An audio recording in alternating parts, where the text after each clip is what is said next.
अस्सलामुअलैकुम, मैं हूं आपका एस्ट्रोलॉजर सलीम समी। आज फिर किसी नए टॉपिक पे आपसे बात करते हैं और आज का टॉपिक यही है कि आखिर सितारों की ऐसी क्या चाल थी कि लोगों के जहन में आया कि माइनस इमरान फार्मूले पे काम किया जाए या खान साहब की हुकूमत ख़त्म हो जाएगी। लोगों की ज़बान से ये बातें आना शुरू हुई। इसकी वजह क्या थी? आखिर क्या सितारों की चाल थी कि लोग इस तरह की बातें कर रहे थे? आज हम उसको समझने की कोशिश करते हैं कि सितारे आखिर क्या कहते थे।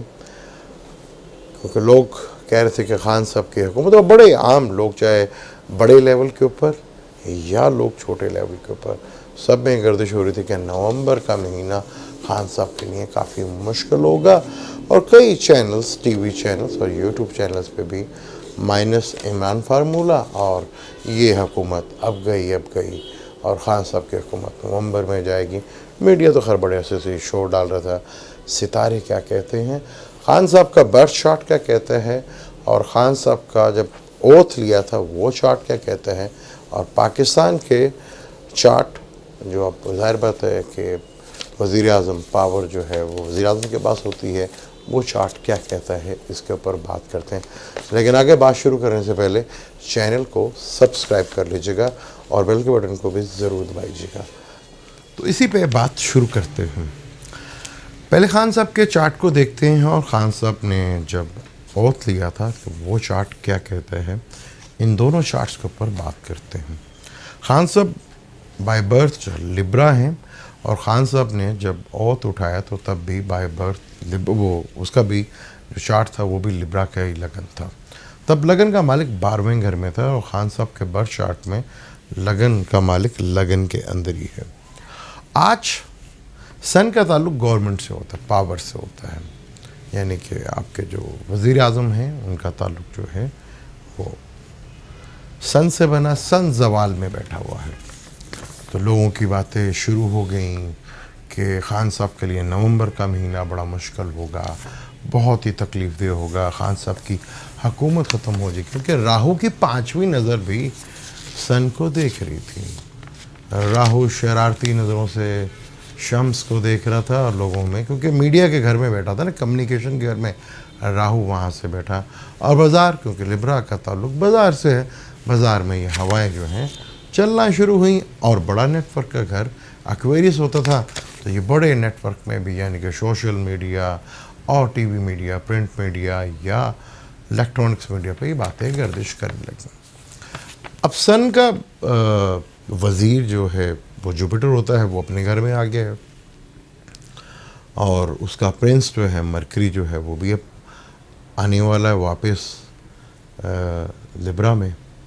और मंगल जो है जो सपा सलार है, यानी कि किंग का सपा सलार, वो भी इकट्ठे होने जा रहे हैं 11 तारीख को। 10 तारीख को मार्स भी आ जाएगा, मरकरी भी आ जाएगा।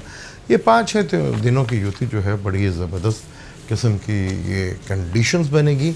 और पाकिस्तान का ये छठा घर है, टॉरस लगन से देखे छठा घर बनता है, तो यहाँ वो नीच भंग राजयोग भी लग जाएगा और यहाँ वो पीत राजयोग भी लगेगा। तो पाकिस्तान के दुश्मनों के दांत होंगे ज़रा खट्टे, और चाहे वो अंदरूनी दुश्मन है चाहे वो बैरूनी दुश्मन है।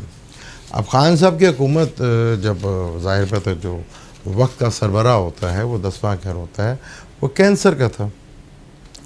अब कैंसर का अगर देखें तो चौथे घर में सन आके बैठा हुआ था, नीच का सन, तो क्योंकि आवाम का घर भी जो है वो यही होता है चौथा घर, तो नेगेटिव सन बैठा हो तो अवाम में भी बहुत ज़्यादा टेंशन और डिप्रेशन रही।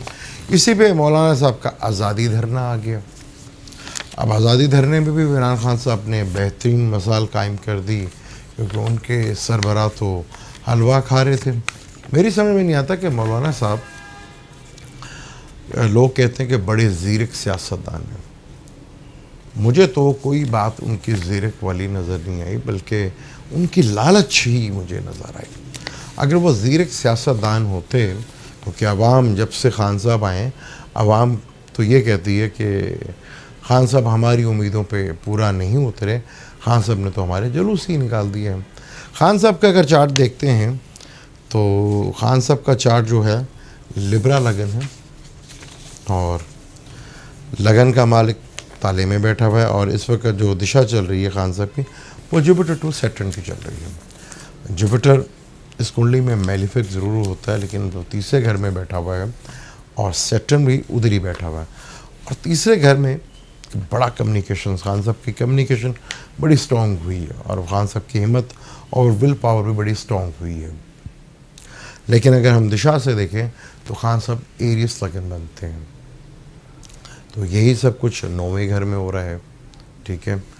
अभी भी 9वें घर में हो रहा है, पाकिस्तान के छठे घर में हो रहा है। छठे घर में बहुत ज़बरदस्त, क्योंकि सन और मार्स शायद लगन से या मून राशि से, यानी कि चंद्र लगन से, यानी कि कमर के लगन से, अगर 3, 6, 11 में शम्स बैठा हो, मार्स बैठा हो, और या 3, 6, 11 में इन दोनों में से कोई भी बैठा हो, तो ये बहुत अच्छे माने जाते हैं।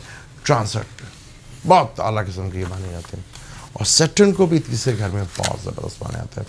थोड़े दिन के बाद राजा जी ने, यानी कि शम्स ने अपने दो, यानी कि सेनापति, यानी कि सीक्रेट एजेंसीज के जो मालिक होते हैं, सीक्रेट जो खुफिया काम करते हैं, या खुफिया एजेंसीज जो होती हैं, उनके मालिक के घर राजा अपने चला जाएगा, वहाँ से लेगा इन्फॉर्मेशन वहीं, और राजा के पीछे पीछे फिर फौज, यानी कि सेनापति, यानी कि सब सलार फिर पीछे, जिसे आज के दौर में हम आर्मी चीफ कहते हैं, वो पीछे पे शम्स का सपा सलार माना जाता मार्स को। तो यहाँ पे नीच भंग राजयोग भी बनेगा और वपीत राजयोग भी बनेगा, जो कि बहुत बड़ा फ़ायदा देगा। यहाँ फाइनेंशियली बेनिफिट्स भी मिलेगा, और चीज़ें काफ़ी हद तक बेहतर भी होंगी, और चीज़ों में बड़ी ही कैलकुलेशंस खान साहब के जितने भी ऑपोजिट हैं, इन्हें फिर मुंह की खानी पड़ेगी। खान साहब हमेशा सोचते हैं कि दूर की प्लानिंग करें, ताकि आवाम के लिए और पाकिस्तान की आवाम और मुल्क के लिए कुछ बेहतर किया जा सके। लेकिन बेचारी हमारी आवाम जो कि दूर का देखना छोड़ दिया उसने, वो तो सिर्फ नज़दीक का। वो कहती है सैटर्न के फल बड़ी देर में मिलते हैं, कमर और मरकरी के फल बड़ी जल्दी मिल जाते हैं राहु के साथ मिलने से। तो हमें तो वो चाहिए, क्योंकि ये तो कहते हैं चाहे जहाँ से मर्जी पैसा लेकर आएँ, आप हमें सुकून दें, चाहे जिससे मर्जी पैसा लें, कर्जा लें, हमें सुकून दें, हमें बिजली सस्ती दें, मुल्क का दिवालिया होता निकलने दें, लेकिन हमें सुकून दें। ये आवाम की सोच है। लेकिन हमारे प्राइम मिनिस्टर की सोच कुछ और ही है कि दूर का सोचो, ताकि आने वाली नस्लों के बारे में सोचा जा सके। कुरान भी कहता है कि हमेशा दूर का फ़ायदा सोचना चाहिए, दूर की नज़र आपकी होनी चाहिए, और दूर के फ़ैसले कीजिए। टेम्परेरी फ़ैसले, यानी कि वक्ती फ़ैसले आपको मरवाते हैं। और जो कौम इतनी बेहिस हम हो चुके हैं कि हमें अब दूर की नहीं, हमें तो पड़ी कि बस हमें रोटी मिलनी चाहिए। मुल्क जाता है भाड़ में जाए, हमारे मुंह में रोटी आए, क्योंकि हमने इतने अरसे तो कर्ज़ों में रह रहे हैं, क्योंकि मेहनत करके तो खाते नहीं, कर्ज़े ले लेके खाते हैं। तो अंदर जो गैरत होती है शायद वही ख़त्म होगी हमारी। लेकिन अब खान साहब की कुंडली जुपिटर और सैटर्न बाय बर्थ 12वें में, इस वक्त तीसरे में, तो काफ़ी ज़ोर लगाना पड़ेगा।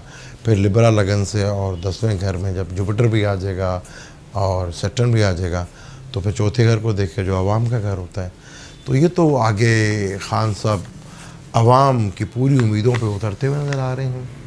और हमारे एक्स प्राइम मिनिस्टर साहब नवाज शरीफ साहब को हुकूमत ने कहा कि बाहर भी चले जाएं, लेकिन वो बाहर अकेले कैसे जाएं, साथ बेटी को भी तो लेके जाना है।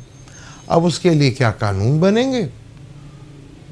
कानून देख लें, अगर ले जाना है तो ले जाएं, वरना 26 दिसंबर के बाद जब ये स्टार कंडीशन काफ़ी ख़राब हो जाएगी, तो नवाज शरीफ साहब को अपनी सेहत के बारे में बहुत ज़्यादा ख्याल रखना पड़ेगा। ये नहीं हो कि बाहर जाने का मौका भी हाथ से गवा बैठे कहीं और ही। ये बहुत सोच समझ के फैसला करना पड़ेगा। खान साहब की स्टार कंडीशन अपना ही सन बैठा हुआ है, लेकिन 16 तारीख को सेकंड हाउस में आ जाएगा और अपने ही स्टार वीनस जो इस वक्त स्कॉर्पियो में है, आगे कंडीशन बड़ी बेहतर हो जाएगी।